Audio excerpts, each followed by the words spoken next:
Bonsoir à tous, bonsoir à tous. Seed Trading avec vous. Donc, je vais revenir sur Solana. Donc, je vous avais fait l'analyse pour regarder la vidéo précédente que j'avais fait sur Solana. D'accord? Et là, je vais faire le petit suivi explicatif. Donc, on va revenir sur l'ensemble. Ici, je suis en weekly. Je vous avais analysé Solana. Je vais faire une petite révision de la vidéo précédente que j'avais faite. Donc, on avait ici une hausse du Solana, une phase d'accumulation. Je vous l'avais marqué ici, petite boîte d'accu. Ensuite, après cet accu, on a eu un petit spring ici, on le voit bien ici. Une petite last extension ici vers le bas, qui a fait le spring sur l'accumulation, et ensuite on est parti vers le haut. On a fait quoi ici? Donc après une accumulation, on a de fortes probabilités, on parle de probabilité de faire une réaccu sur une cause après une accu. Donc une réaccu sur une cause, donc une cause de latéralisation. Nous avons fait cette réaccumulation qui a emmené ensuite le prix vers le haut. L'on constate que ce plus bas ici, marque ici la structure de Solana. À partir de ce point-là, qui est les, on remarque bien ici, les 18 dollars environ, 18-19 dollars. Donc ensuite, après avoir fait cet accu qui a emmené le prix ici, cette réaccu qui a emmené le prix vers l'ATH, nous sommes passés sur une phase corrective. D'accord, on remarque bien. A ici, expansion, donc order flow haussier. Donc théorie de dos, on va faire un petit récap. Plus haut de plus en plus haut, les plus bas de plus en plus haut. Donc, on est arrivé ici. OK? Qu'est-ce qui s'est passé ensuite? On avait ici notre repère des 18 dollars. 17 dollars, 18, 19 dollars. Allez, c'est 19 exactement. Qu'est-ce qu'il a fait le prix? Il a fait une distribution ici. BC, UT, test. On reteste ici de la zone. Cassure de cette petite structure qui a été notre distribution. On a fait ici, on remarque bien, un saut. On avait le saut principal ici, donc BC, SO, UT, SO, LPSY. Ceux qui maîtrisent Wyckoff vont comprendre. Je vous fais la répétition. BC, arrêt de la tendance. SO, c'est du weekly. Ok, on va aller en daily pour que vous voyez un peu mieux. D'accord? Ici, montée du prix, accélération. Arrêt de la tendance haussière. Retracement en 3 temps. Donc ça fait BC, AR, ST, SO. Prise du BC, qui est de la liquidité en attente. On l'a pris. UT. Test UT. Cassure du saut. Deuxième saut. Après un deuxième saut en schématique Wyckoff, on a un LPSY. On revient dans la fourchette du BC. Du BC saut. Donc regardez, BC saut, il est ici. D'accord? Donc je vous trace ça. Prise de liquidité en haut, UT. Saut qui revient dans la fourchette qui fait LPSY. LPSY valide quoi? Continuité baissière de l'order flow. Donc la tendance s'est inversée grâce à cette distribution. OK? Donc cette distribution nous a permis d'inverser la tendance haussière. Donc cette tendance haussière, grâce à cette distribution, est devenue order flow baissier. On était haussier, d'accord? On est devenu baissier. Pourquoi? Cet order flow baissier s'est confirmé quand le prix a cassé ses 19 dollars avec une forte bougie baissière ici. D'accord? Donc on a cassé, on a fait un BOS, on appelle ça un break of structure majeur, car c'était les 19 dollars étaient un niveau majeur de cette structure. OK? Ensuite, je vais utiliser toujours Wyckoff, comme ça ceux qui apprécient Wyckoff vont comprendre. Le prix est descendu. Il a retracé ici, en faisant le LPSY. Continuité. Ensuite, continuité de baisse. Là, on a fait quoi ici? On appelle ça un PS. C'est une incitation haussière. Un PS est une incitation haussière. D'accord? Incitation haussière pour inciter les gens à acheter. Ils croient que c'est une accumulation. On remarque bien cette zone ici. Ils croient que c'est une accumulation, mais non, le prix continue son order flow baissier. OK? Donc voilà l'explication sur ce mouvement-là. Donc là, on a une inversion de tendance. OK? Donc là, on a une distribution. Donc là, on aurait quoi potentiellement? On a de fortes probabilités ici pour continuer l'order flow d'avoir une redistribution, comme je vous l'ai expliqué ici. Vous pouvez regarder la vidéo précédente que j'avais faite. Donc on remarque bien ici que les plus hauts sont de plus en plus bas et les plus bas sont de plus en plus bas. Est-ce que Solana a cassé le niveau des 38 dollars? Pour l'instant, non. Donc, cette distribution, pour l'instant, redistribution, reste valide. D'accord?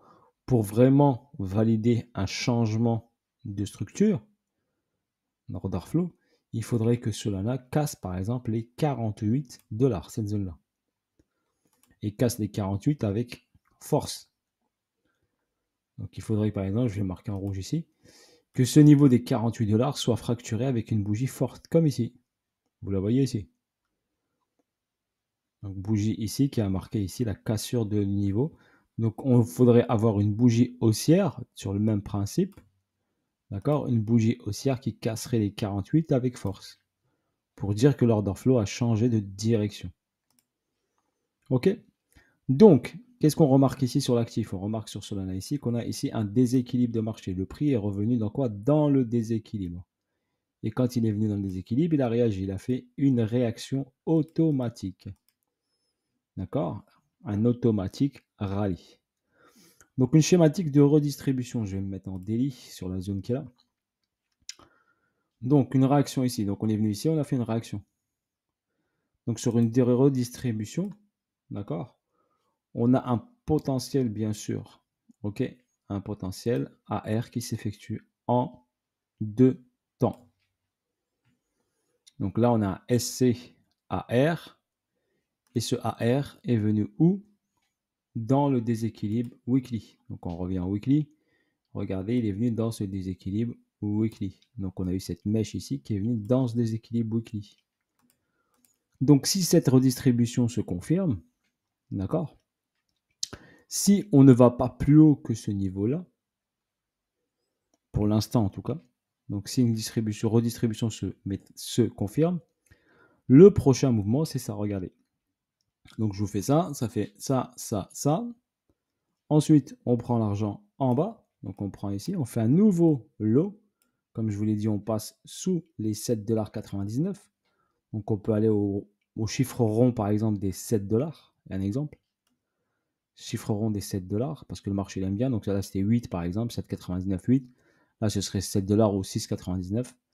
Et à partir d'ici, on refait ici. Là, on fait cette cassure. On prend cet argent. Et on fait une grosse incitation acheteuse. D'accord? Et ensuite, derrière, on peut faire quoi, bien sûr? On peut bien sûr revenir ici, c'est la distribution, repartir ici vers le haut, voire même dépasser ce plus haut, pour finir l'order flow baissier. Ça veut dire qu'on pourrait prendre ces 48 et faire marche arrière. Et valider la redistribution, d'accord? Et voir après valider un changement d'order flow. Parce qu'il aura fait quoi ici? Il aura fait distrib, redistrib, target. Comme ici, il a fait quoi? AQ, réAQ, target final. Donc sur le mouvement baissier ici, on peut avoir bien sûr distrib, redistrib, qui emmène le prix vers le bas. Pour ensuite partir peut-être sur un nouveau cycle. Parce qu'ici, on a quoi? 1, 2, 3, 4, 5. Et là, on a quoi ici? A, B, C. D'accord? Donc voilà dans l'ensemble ma vision personnelle. Vous n'êtes pas obligé d'être d'accord avec moi. Il y en a qui m'ont dit si Solana passe sous les 7 $, je me fais un rat au barbecue. Eh ben, s'il passera sous les 7 $, préparez votre barbecue. OK? Moi, en tout cas, je l'attends sous les 7,99 $. D'accord? Je peux patienter 1 mois, 2 mois, 6 mois. Moi, je sais qu'il va venir ici. Et ensuite, il va faire un beau up. d'accord? Il peut passer de 7 dollars à 48 dollars, voire un peu plus même. Mais il le fera, comme je vous l'ai montré, en 2 temps. Donc, prise d'argent en bas, cassure en haut, retour dans la fourchette, cassure, descente. Et on va chercher le target final, comme je vous l'ai montré sur AQ, RéAQ, Distrib. Donc pourquoi ici, il ne ferait pas Distrib, redistrib et descente? Et ça nous ferait vague A, vague B, vague C. Bien sûr, ça va mettre du temps. Ça ne va pas se faire en une semaine. Ça ne va pas se faire en un mois. D'accord? On est sur du weekly. Donc c'est une redistribution weekly. On remarque bien cette distribution, elle a mis combien de temps? Septembre 2021, où on a fait le BC. Et cette distribution s'est terminée avec le LPSY en avril 2022. Elle a amorcé son target, ici, final, à partir d'avril 2022. Donc on a mis quoi? Septembre 2021, septembre, octobre, novembre, décembre, janvier, février, mars, avril. On a mis pratiquement 7 à 8 mois pour arriver, d'accord? 7 à 8 mois pour lancer le vrai mouvement, pour aller chercher le target final. Donc la redistribution, là on est descendu au niveau ici, décembre 2022. D'accord? Et là on est en juillet 2022. Donc si on duplique par exemple la durée, d'accord? On va dupliquer, on va utiliser ceci, intervalle horizontal de date. Donc ici par exemple, la distrib elle a commencé ici, d'accord? Et elle a été finie avec le LPSY ici, sur ce niveau-là. D'accord? Elle a amorcé cette descente ici. Donc si on duplique par exemple cette durée qui est là, par rapport à ce plus bas ici, donc ici on est quoi ici? On est sur le 24 juillet. D'accord? Donc on peut amorcer cette redistrib ici, pour casser ça, à partir du 24 juillet par exemple, si on a la même durée. Ok, voilà mon point de vue sur Solana. Ok, donc vous avez vu ici le beau petit rejet. On va étudier et regarder la suite. Si on se met en H4 ici, d'accord, il est venu combler le déséquilibre ici. On va voir la suite du mouvement de Solana. Ok, voilà pour ma part ce que je peux vous dire sur Solana. Ok, personnellement, je sais que personnellement, je pense et forte probabilité qu'on vienne prendre ce plus bas encore une dernière fois. D'accord, avant de faire deux petites hausses sympathiques. Donc voilà ma vision, je voulais exposer. Vous n'êtes pas obligé d'être d'accord, pas du tout. D'accord, chacun a son point de vue. Je vous parle juste pour moi, de logique. Ok, AQ, RéAQ, distrib. On a distribué, le prix est descendu. On peut redistribuer pour aller chercher un target final. Ce target final qui nous emmènera ensuite vers potentiellement, pourquoi pas, un nouvel ATH peut-être, ou un retest en haut. Après, on verra, step by step. Ok. En tout cas, ici, il est sur une cause.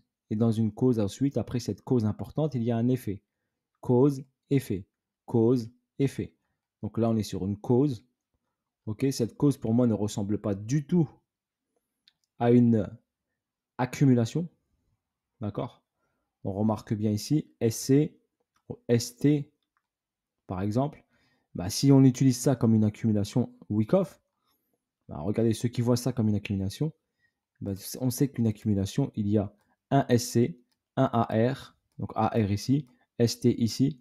Hop, on doit venir casser ça avant de up.